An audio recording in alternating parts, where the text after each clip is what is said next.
ஒரு கப்புள்ஸை ஒரு ரூம்குள்ள போட்டு வெளி உலகத்தோட எந்த கனெக்டிவிட்டியும் இல்லாம அவங்க கொடுக்குற சாப்பாடை மட்டும் தின்னுட்டு 50 நாள் அந்த ரூம்குள்ள இருந்தா 50 லட்சம் ரூபா தருவாங்களாம்.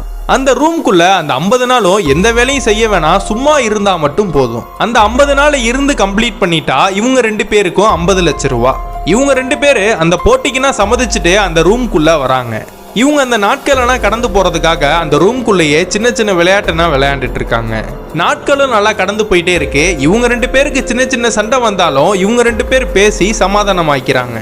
அந்த கேம் முடியறதுக்கு வெறும் 2 நாள் தான் இருக்கு. அந்த 48வது நாள்ல இவங்க 2 பேருக்கு பயங்கரமா சண்டை வருது. இந்த பொண்ணு அந்த பையனை பிடிச்சி தள்ளி அந்த பையனுக்கு தலையில அடிபட்டுருது. தலையில இருந்து நிறைய பிளட் லீக் ஆனதுனால இவனை கண்டிப்பா ஒரு டாக்டர் காப்பாத்தி ஆகணும். ஆனா சேலஞ்சோட ரூல்ஸ் படி எந்த டாக்டரும் உள்ள வரக்கூடாது.